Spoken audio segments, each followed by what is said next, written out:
Hello everyone and welcome back to Mindspine tutorial. So our today's topic is types of set of teeth. Types of set of teeth. यहाँ S आ रहा है, teeth ही होना चाहिए था. अब यहाँ पर इसको समझने के लिए हम एक चीज समझना जरूरी है कि इससे पहले हमने जो टीथ में शुरू किया था उसमें हमने इरप्शन जो था यानी कि कितने तरह से टीथ की ग्रोथ हो सकती है या हम डेंटिशन के टाइप्स कह सकते हैं वो हमने कवर किए थे. अब ये हम टाइप्स देख रहे हैं टीथ के अंदर, वो किस तरह से अलग अलग तरह की टीथ के पैटर्न हो सकते हैं वो चीज थी. और अब जो हम देख रहे हैं किस तरह से टीथ आते हैं, क्या सेट रहता है उसका, वो हम समझ रहे हैं. तो इन दोनों चीजों में डिफरेंस हमें आना चाहिए. तो पहले तरह की जो टीथ हमारे पास आ जाते हैं वो रहते हैं टेम्पररी सेट, या फिर हम इसको डेसिडियस टीथ भी कहते हैं, हम मिल्क टीथ भी कहते हैं, जो कि हमारे चाइल्डहुड में रहते हैं और जब हम ग्रो करने लगते हैं तो एक एज के बाद वो वाले टीथ वहां से चले जाते हैं और उसकी जगह पर नए टीथ ग्रो करते हैं. जो मिल्क टीथ होते हैं उनका जो नंबर रहता है वो 20 होता है. उसका जो डेंटल फॉर्मूला होता है वो होता है इंसीजर का 2, कैनाइन का 1, प्रीमोलर्स का, मतलब ये एक तरफ के ऐसे दो जॉज होते हैं, इधर भी टीथ होते हैं और इधर भी टीथ होते हैं. तो ये ऊपर वाले साइड के और नीचे वाले साइड के ऐसे दो हो रहे हैं. ठीक है.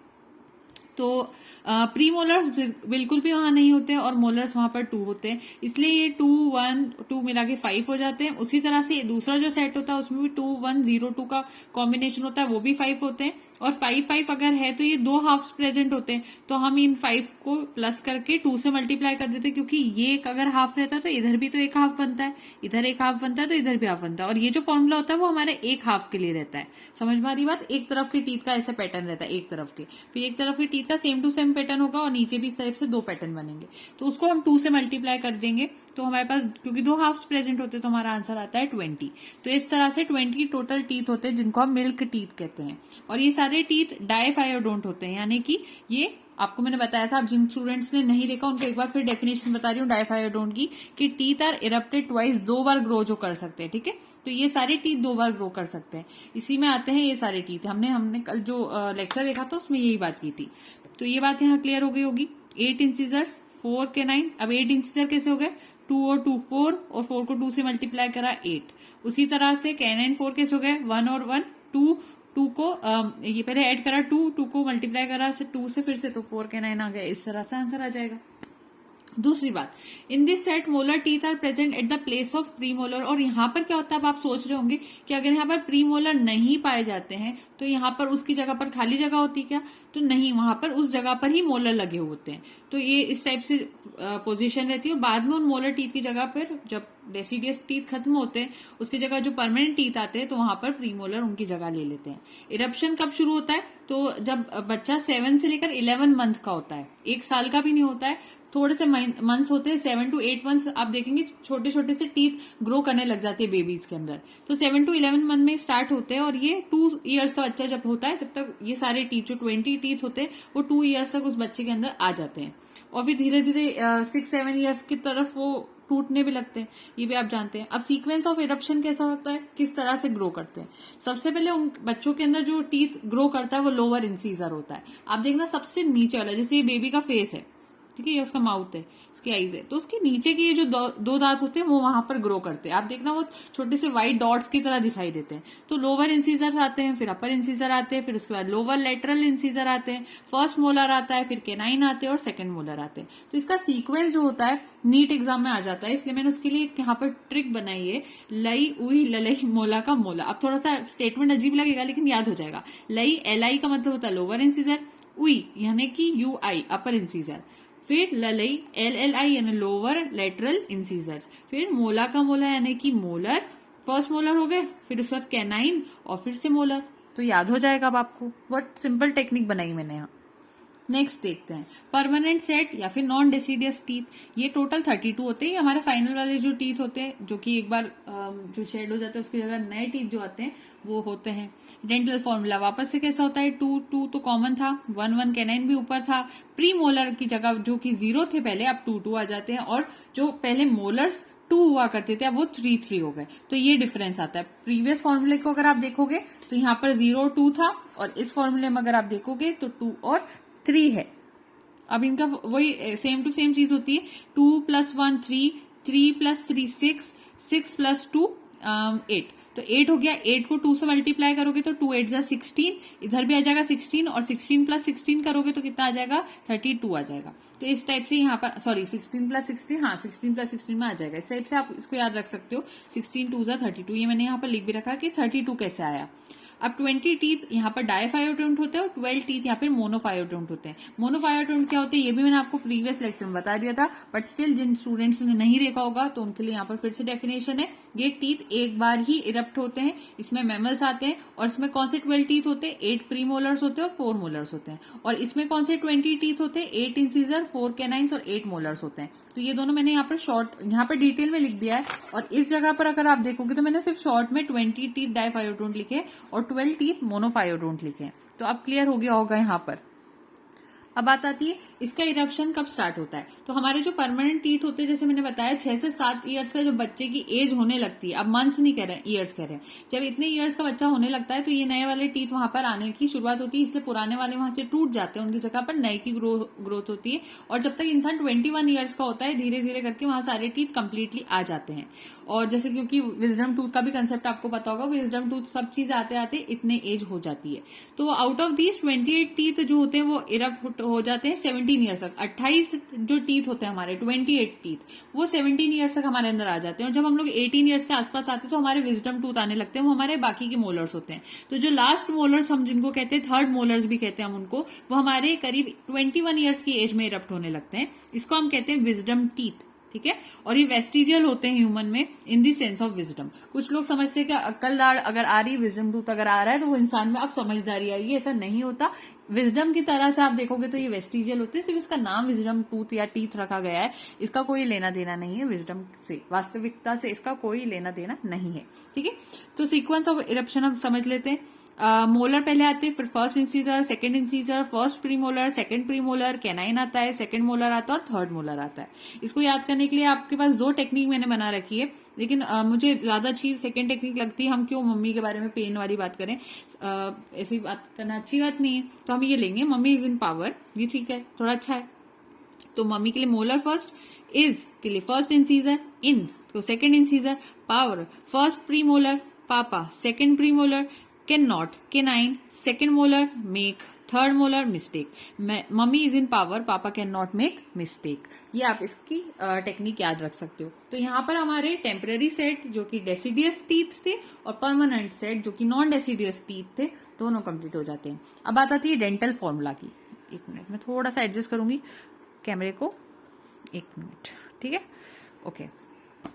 डेंटल फॉर्मूला, डेंटल फॉर्मूला क्या होता है इसका, presentation of number and arrangement of different types of teeth in upper half and lower half jaw, ठीक है। किस टाइप से प्रेजेंटेशन होता है, किस टाइप से अरेंजमेंट होता है टीथ का, उसको हम डेंटल फॉर्मूला कहते हैं। जैसे कि ओपोसम, ओपोसम एक मेटाथीलियल एनिमल होता है, ये थोड़ा एक्स्ट्रा इन्फॉर्मेशन है आपके लिए, एनिमल भी है लेकिन मैमल है। कोई क्वेश्चन आ जाए कि बताइए मेटाथीलियल मैमल कौन सा होता है, तो वो ओपोसम होता है। इसका अरेंजमेंट कैसा होता है, इसमें होता है 5 1 3 4 का अरेंजमेंट, नीचे होता है 4 1 3 4 का अरेंजमेंट। तो 5 + 1 6, 6 + 3 9 और 9 + 4 13, ठीक है, सही बन रहा है ना, 4 1 3 4 12, ये हो गया। अब 13 + 12 इन दोनों को ऐड करा तो हो गया 25 और 2 से मल्टीप्लाई करते हैं तो 25 2 जा 50, तो टोटल 50 टीथ होते हैं। और मैक्सिमम टीथ अगर किसी मैमल में होते तो वो ओपोसम होता है। नीट में क्वेश्चन आ सकता है इसलिए मैंने स्टार कर रहा है इसको। ऑस्ट्रेलिया के बाहर भी मिलता है ये ओपोसम, ये बात आपको लिख दी है मैंने यहाँ पर। इसके बाद हॉर्स और पिग की बात करें तो इन दोनों में सेम टू सेम अरेंजमेंट याद रखना है। हॉर्स में मैंने प्रीवियस लेक्चर में बताया था हॉर्स क्यों हमारे फ्रेंड होते हैं, हॉर्स एंटी वेनम बनाने में हेल्पफुल होते हैं। और पिग क्यों हेल्पफुल होते हैं, ये इंसुलिन बनाने में हेल्प करते हैं, ठीक है। तो ये दोनों इसलिए हेल्पफुल है। अब इनको समझते हैं। 3 1 4 3 को ऐड करा 11, 3 1 4 3 ऐड करा 11, 11 + 11 करा तो 21 और सॉरी 11 + 11 21 हो गया, सॉरी 22 हो गया, मैं गलत बोल रही थी, 22 हो गया, 22 मल्टीप्लाई बाय 2 करा तो 44 हो गया, ठीक है। तो ये हॉर्स और पिग का टोटल मिला के टीथ का अरेंजमेंट हो गया। मैक्सिमम टीथ अगर किसी यूथेरियन मैमल में होता है तो वो हॉर्स और पिग होते हैं। तो क्वेश्चन आता है एग्जाम में कि अगर बताइए मेटाथीरियन मैमल है, मेटाथीलियल मैमल है, तो मेटाथीलियल मैमल के अंदर मैक्सिमम टीथ ओपोसम में पाए जाते हैं। और अगर यूथेरियन मैमल है, यूथेरियल मैमल के अंदर मैक्सिमम टीथ अगर किसी में पाए जाते हैं तो वो हॉर्स और पिग होते हैं, ठीक है। डॉग की बात करते हैं। 3142 3143 42 टोटल नंबर ऑफ टीथ होते हैं। अब आप सीख गए कैसे, पहले इनको ऐड कर देना, जो वैल्यूज आएगी उन दोनों को आपस में ऐड कर देना, फिर मल्टीप्लाई बाय 2 कर देना, तो ये फाइनल सेट ऑफ टीथ आ जाएंगे, जैसे अभी मैंने आपको ह्यूमंस के केस में सिखाया था। ठीक है, अब यहाँ पर बात करते हैं एडल्ट ह्यूमन में क्या होता है। एडल्ट ह्यूमन में 2 1 2 3, ये तो हमें हमेशा याद रखना है, 2 1 2 3 का रहता है, और ICPM और M ऐसे रहता है। ये इंसीजर, कैनाइन, प्रीमोलर और मोलर, ये उसका अरेंजमेंट होता है। 2 1 2 3 2 1 2 3 2 2 तो आप याद कर लो, 1 2 3 1 2 3 ऐसे। ठीक है, और ऐड करने में क्या हो जाएगा, 2 + 3 5 5 और 2 + 1 3, तो 3 + 5 क्या हो जाएगा 6 7 8 8 + 8 16 16 2 32, ये आ गया 32। काऊ और शीप की बात करें तो इनमें 0 0 3 3 यानी कि इंसीजर जो 0 होते हैं एक तरफ के सेट में ऐसा रहता है PMM। 0 0 3 3 3 1 3 3 32 टोटल टीथ होते हैं, लेकिन यहाँ पर इसके पास इंसीजर्स और कैनाइंस नहीं है। देखो काऊ और शीप क्या होते हैं, हर्बीवोर्स होते हैं, इनको क्या टीयरिंग करने की जरूरत पड़ती है, ये फ्लैश खाते हैं, ये मांस खाते हैं नहीं खाते हैं, तो इनको जरूरत नहीं होती, इसीलिए गॉड ने इनको कैनाइन प्रोवाइड नहीं किए। और ह्यूमंस को जरूरत होती है, या दूसरे कार्निवोर एनिमल्स जो होते हैं जैसे कि डॉग, कैट, लायन हो गया, इन सभी को कैनाइंस की जरूरत पड़ती है, तो हम सब में कैनाइंस पाए जाते हैं। तो यही चीज मैं आपको समझाना चाह रही हूँ, इससे आपको ये क्लियरली आ जाएगा, याद भी हो जाएगा।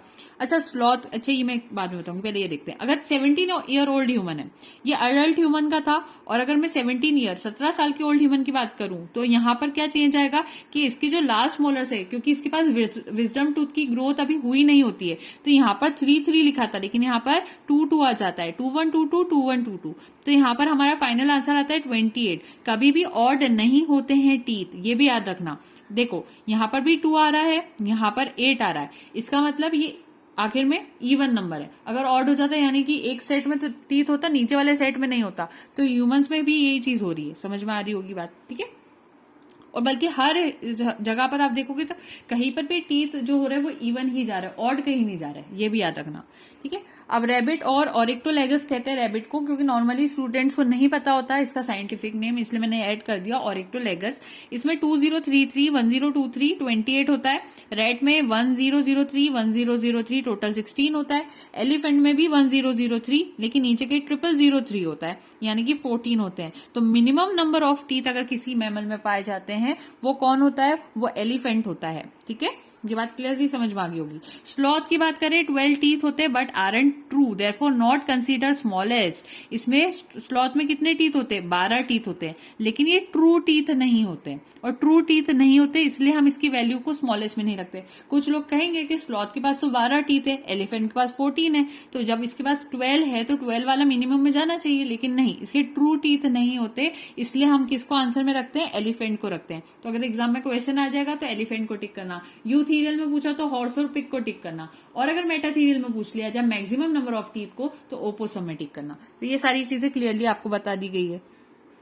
Diastema, it is a gap between two teeth at which usually teeth are present in any other animal. ये ऐसी गैप होती है दो टीथ के बीच में, एक टीथ ये रहा, एक टीथ ये रहा, इन दोनों के बीच में जो गैप होती है हम उसको क्या कहते हैं, डायस्टेमा कहते हैं।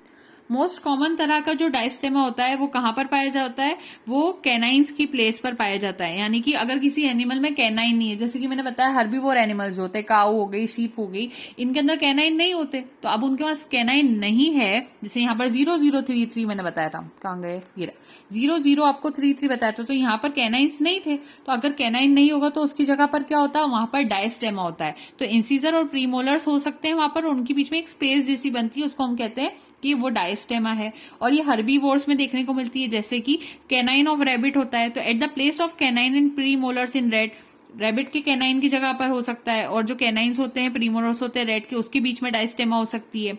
Eight the place of upper incisor and canine of cow and sheep, cow और शीप के अंदर भी हो सकते हैं। अच्छा, जरूरी नहीं कि सिर्फ हर्बीवोर्स में डायस्टेमा हो, ठीक है, ये भी याद रखना। रैबिट में आ गया, उसके बाद रेड जो है वो भी आ गया उसके अंदर, तो सभी चीज को लेते जा रहे हैं। एलिफेंट में आ गया तो मोलर की जगह नहीं होता, ठीक है, कभी भी ये मोलर की जगह नहीं होता डायस्टेमा। ये किसकी जगह पर हो सकता है, ये कैनाइंस की जगह हो सकता है, इंसीजर की जगह भी हो सकता है, और प्रीमोलर्स की जगह भी हो सकता है, लेकिन ये मोलर की जगह पर नहीं होता है।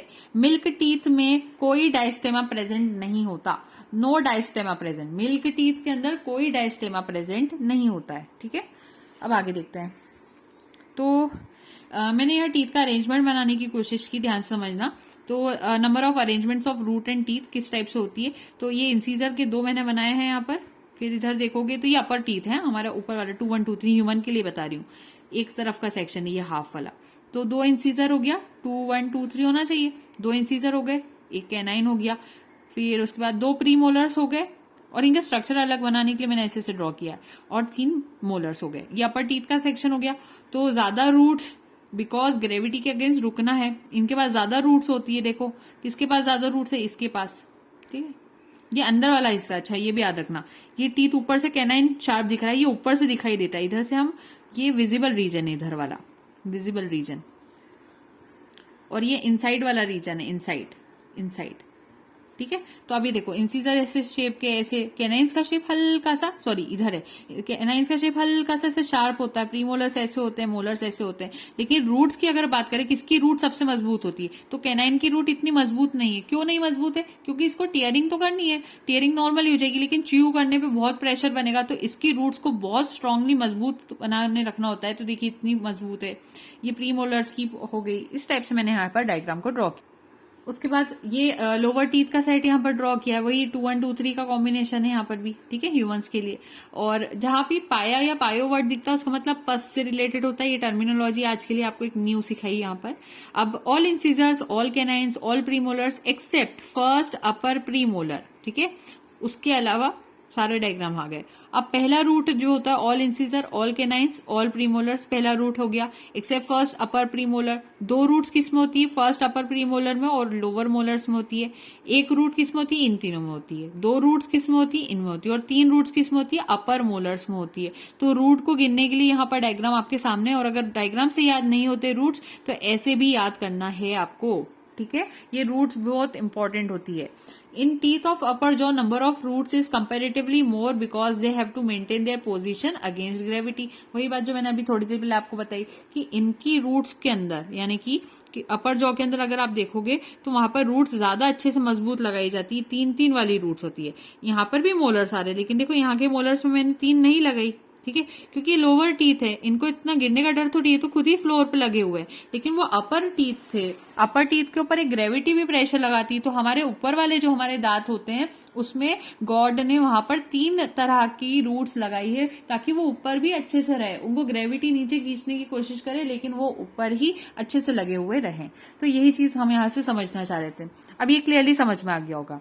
आगे बढ़ते हैं डेंटल डिसऑर्डर्स के ऊपर, ठीक है, ठीक है। डेंटल डिसऑर्डर्स आ जाते हैं आज पायरिया, पायोरिया भी कह सकते हो, पायरिया भी कह सकते हो। अब जहां पायो वर्ड आता है पस से रिलेटेड होता है, तो infection of gums which is characterised by excessive bleeding from gum, किसी की गम में से ब्लीडिंग हो रही है वो चीज आ जाती है। अर्लियर इसको प्रॉब्लम को ऐसा माना जाता था कि ये जो पायरिया प्रॉब्लम होती है एंटा अमीबा जिंजीवैलिस करती है, बट नाउ ये बाद में पता करा गया, क्या पता हमें चला कि ये एंटा अमीबा जिंजीवैलिस की वजह से पायरिया की प्रॉब्लम नहीं होती, बल्कि वो तो ट्राइकोमोनास बकेलिस की वजह से होती है। ये BUCCALIS।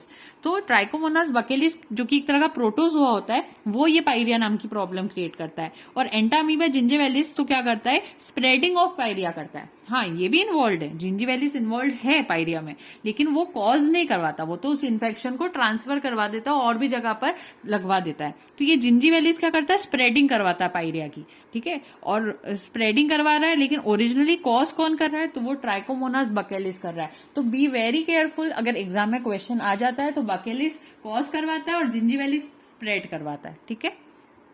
दूसरा, dental caries, dental plaque. Cavities are formed on outer surface of teeth due to excessive deposition of dextrose. अगर जो लोग ज्यादा मतलब शुगर खाते तो डेक्सट्रोज आ जाती है उसमें, तो ये एक्सेसिव डिपोजिशन होता जाता है और प्लाक वहां पर मतलब कहना चाहिए एक्यूमुलेट होने लगता है, और ये इन्फेक्शन भी कॉज कर सकता है, जो कि स्ट्रेप्टोकोकस और लैक्टोबैसिलस की वजह से वहां पर हो सकता है। अब आती है बात फ्लोरोसिस की, ये भी एक डिजीज है। ये increase amount of fluoride ions की वजह से होती है, जिसकी वजह से टीथ जो होते हैं वो मोटल्ड हो जाते हैं, यानी टेढ़े मेढ़े हो जाते हैं। नॉर्मली टीथ का शेप ऐसा होना चाहिए, तो वो टीथ ऐसे ऐसे हो जाता है ज्यादा फ्लोराइड होने की वजह से, ठीक है। तो ज्यादा फ्लोराइड भी नुकसान करता है, कम फ्लोराइड भी नुकसान करता है। तो यहाँ पर डिजीजेस बल्कि पूरा टूथ और टीथ जो था आपका कंप्लीट हो जाता है। नेक्स्ट टॉपिक आपका डाइजेशन इन बकल कैविटी हम लोग स्टार्ट करेंगे। उसके बाद हमारा मेन पोर्शन आ जाएगा फेरिंग्स के ऊपर। तो आई थिंक वो नेक्स्ट वीडियो सेगमेंट में ज्यादा अच्छा रहेगा। So thank you so much and don't forget to like share and subscribe. Happy learning.